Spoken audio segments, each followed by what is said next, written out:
So I did a review of a Storm of Swords, and I forgot a couple of things. So this is a follow-up.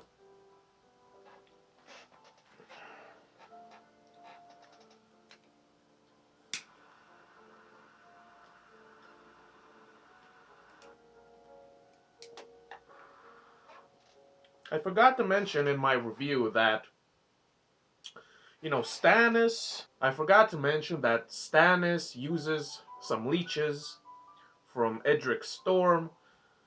They are tossed in the fire, and he wishes for the death of three kings. The kings being the kings being Joffrey, Balon Greyjoy, and Robb Stark. But in Robb Stark's case, he hesitates a little bit. But he froze the leech anyway, and as we know, soon after this, one after the other, all the kings die.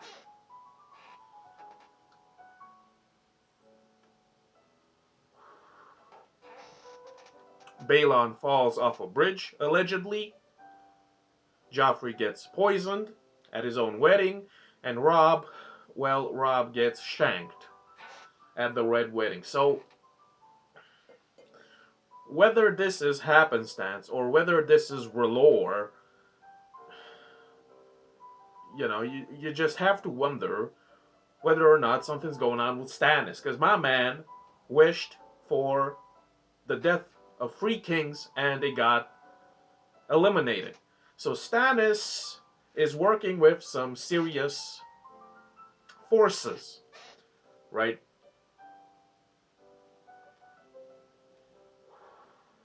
So I'm curious what's going to happen with Stannis. And this is such an interesting characteristic that he has. Stannis has no joy in life. Stannis does not enjoy anything in life. That's my analysis of it. He's always grinding his teeth. He is always, frowning. So, Stannis has no happiness. He has never had any happiness because, as we find out, his parents went to find a wife for Rhaegar Targaryen, but they failed. So when they came back, they brought the buffoon Patchface to cheer little Stannis up, because now this blows my mind. Even when Stannis was a child and his parents were still alive, Stannis was the same as he is right now. That's a very curious bit of information. I assumed that Stannis was this way, this unhappy and unable to enjoy himself because, you know, he and his brothers watched as their parents drowned at Storm's End. And I thought this is why Stannis is the way that it is. But we find out from Stefan Baratheon's letter that he is bringing Patchface to cheer up Stannis. So Stannis was always this down, this unhappy, right? Unable to enjoy himself.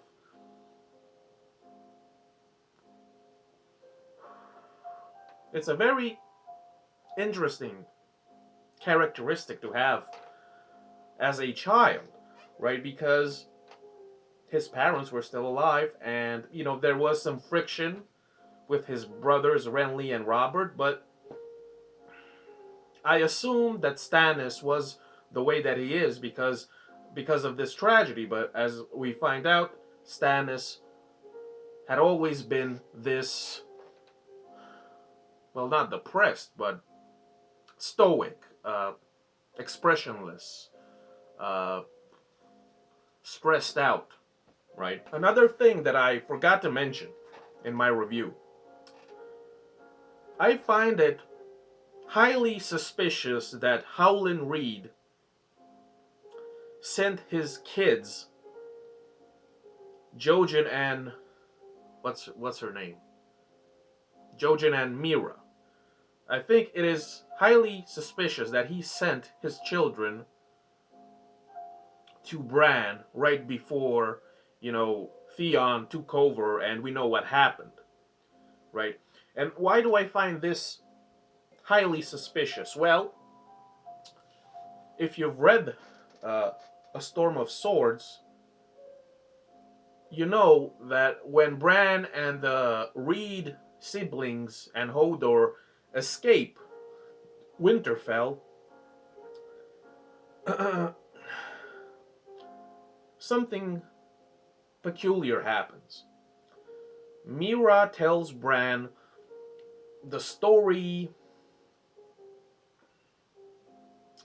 a story about basically Howland Reed and how he got bullied, and then Lyanna Stark saved him, and then there was this mysterious knight that defeated the bullies, and there was this big uh, drama that uh, the Mad King wanted to know who this mystery knight was, and the speculation is that it might be Lyanna herself. But Mira told it in a way, the way Mira told this story to Bran, it just made me even more suspicious because she didn't use the real names of the people, right? Instead of telling that this is about Howland Reed and Lyanna Stark and Ned and Benjen and their older brother Brandon, she refers to them as, the Green Seer, the Quiet Wolf, uh, and all of their nicknames, right? But even more so, she kept on asking Bran whether or not his father, Ned, had told him about this event, right?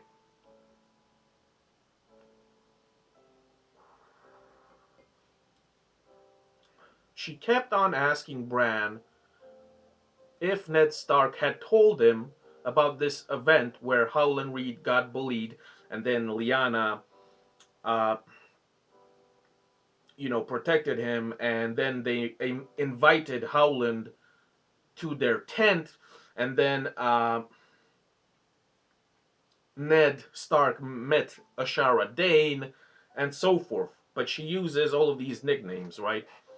And she kept on asking, right, insistently, if Ned had told him about this story. And this, I think, is the tourney at Harrenhal. Maybe I'm wrong, but I think it's correct, right? And Bran had absolutely no idea what she was talking about, of course, because Ned kept his secrets and he took his secrets to the grave. A thing that the show did well was that they switched Roose Bolton for Tywin Lannister when Arya is at Harrenhal. Because in the books, Roose Bolton is the one who takes over Harrenhal, and Arya becomes the cupbearer, right? But but but these scenes with Arya and Roose Bolton at Harrenhal are extremely dull, or I should say uneventful in the books, right?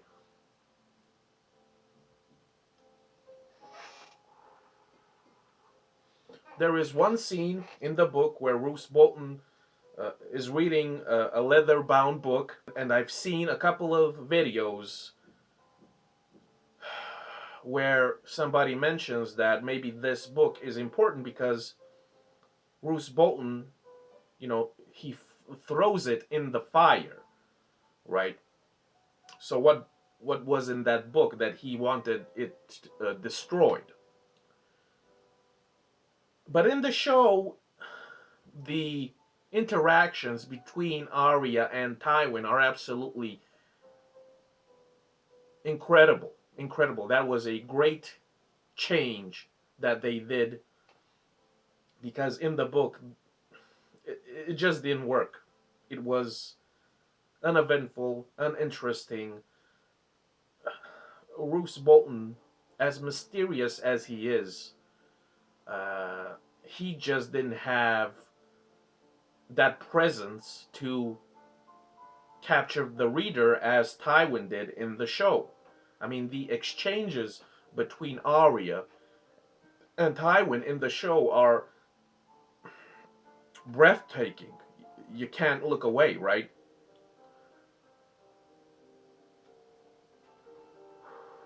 But here's a problem with the show, right?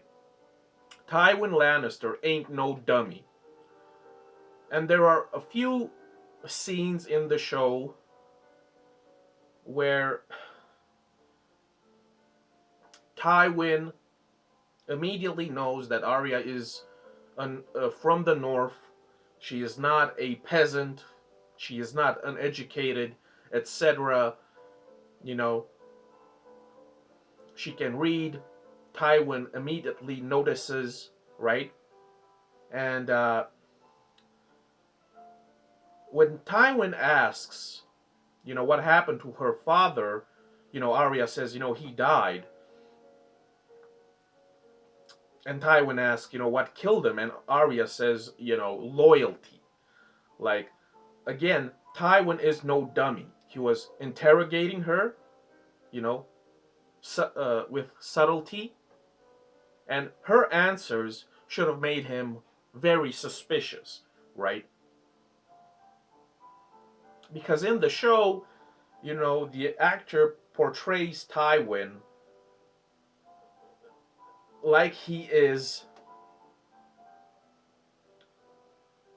suspicious of her, but it goes absolutely nowhere, right? Obviously, Arya, being the cupbearer, is more than she portrays to be, and Tywin slowly, uh, or I should say, no, Tywin quickly unravels her little alibi and so forth, but it doesn't go anywhere, right? So the Tywin from the books as well as from the show should have been highly suspicious of Arya, the cupbearer, because she is not what she seems. And Tywin is a very prudent, very calculating person, right? When Tyrion kills Tywin and, the aftermath comes, something really stood out to me, which is that, Cersei asks the people, who found Tywin. And somebody says, a guard went to take a piss and he found Tywin dead on the toilet. Now, you might ask, why is this interesting? Well,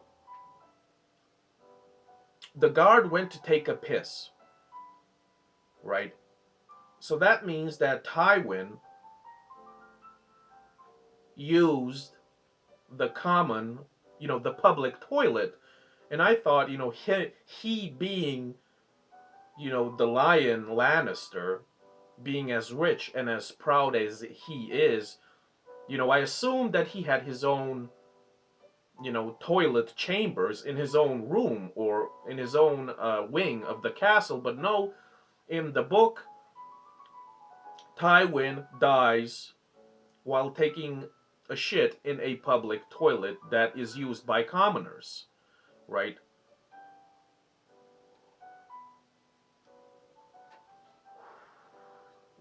Which is strange to me. But anyway, I just want to mention this. In my version of A Storm of Swords, right before Robb and his entourage go to the fray to apologize.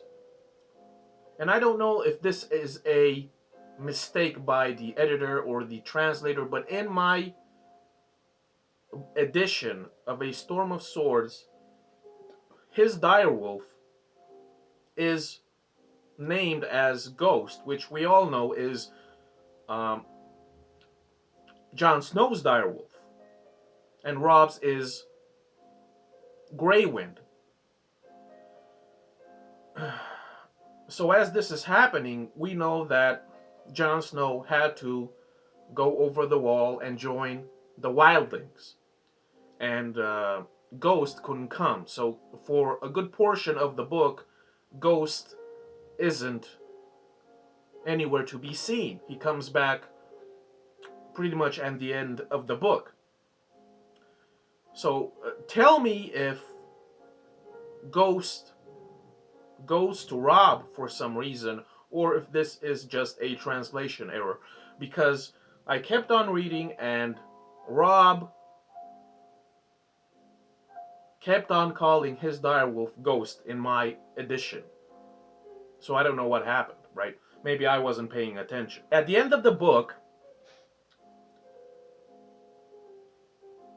you know, a Frey is being hanged by the Brotherhood without banners.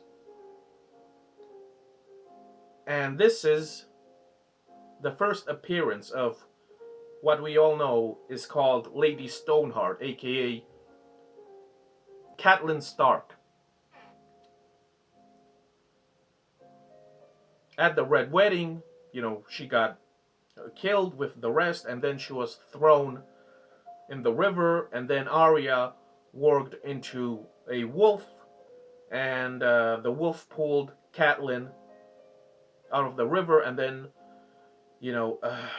Thoros and Beric came, and they resuscitated Catelyn, and she became Lady Stoneheart, right?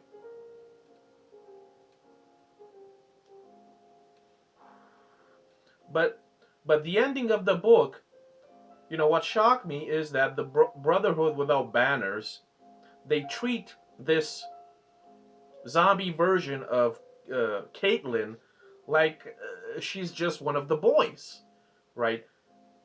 And you might say, well, Beric Dondarrion has been resurrected many times and they're used to it. But as we know, Lady Stoneheart is basically a corpse, right? Because she basically decayed in the river. But they're chill with it, which kind of shocked me that they're so chill with this zombie lurking about, right? And she can't talk because her throat was slit, right? But she doesn't look like Beric at all. She looks like a real corpse in the process of rotting. And this is the last issue that I'm going to talk about. When Tyrion's trial happens, and I'm going to compare the show as well. Here's what I didn't like about it.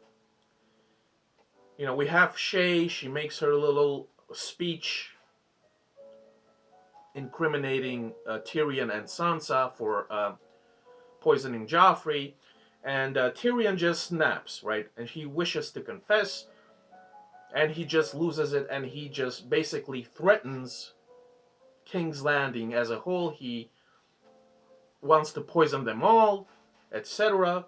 Tyrion basically declares that he wants to kill everybody in King's Landing. And what I wanted to see, because there was a plan,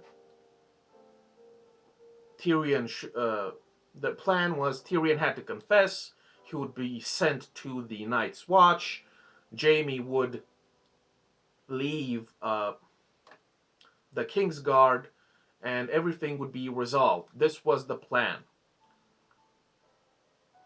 But Tyrion, being overwhelmed by his anger,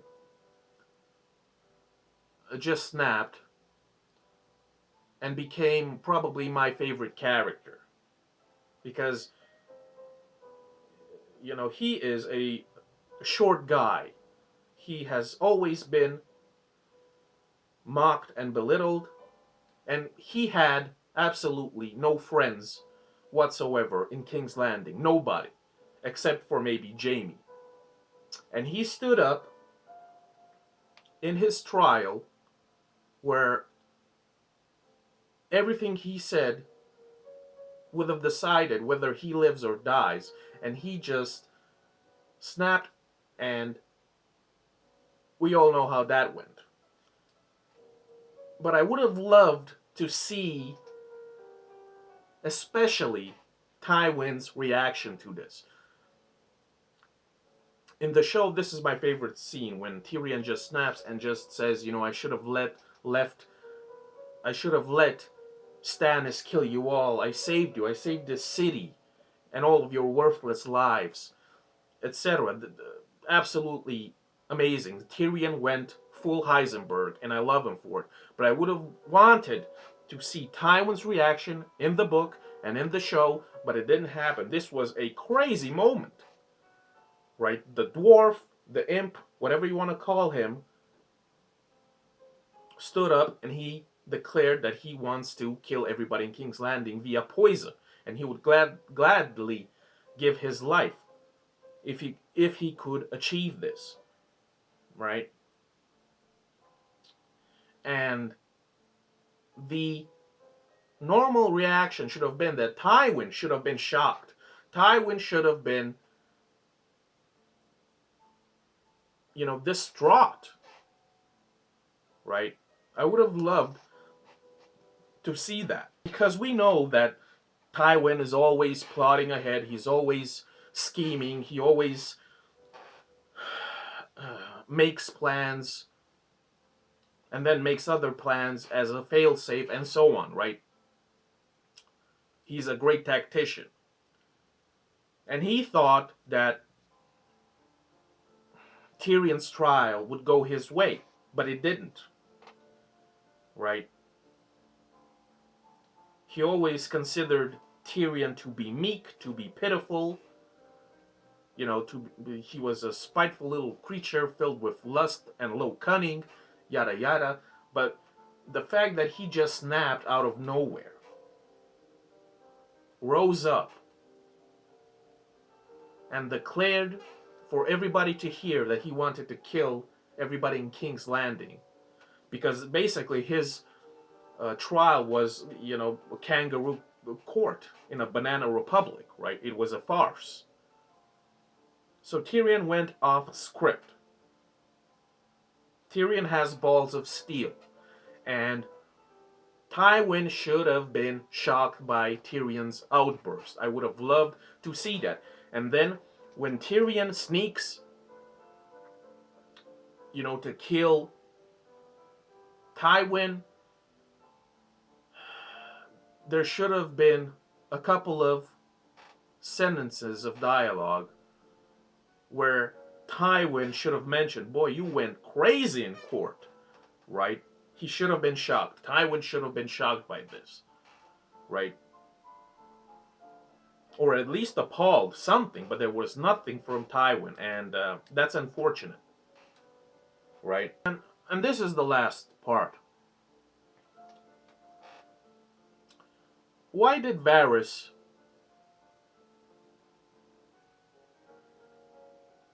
help Tyrion escape? It doesn't make any sense to me. It just doesn't make any sense to me.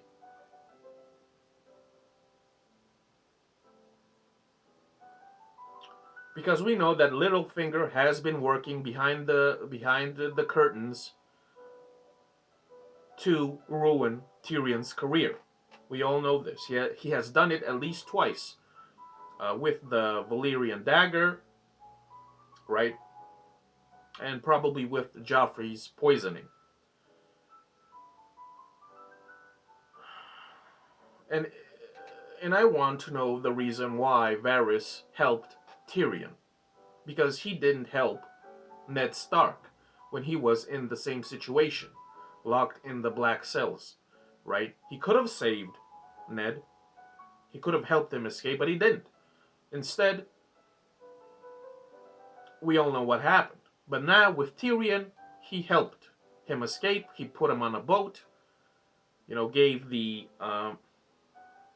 I think he drugged the guards. He gave Jaime the keys to open the cell, etc. So it doesn't make any sense why Varys would help Tyrion.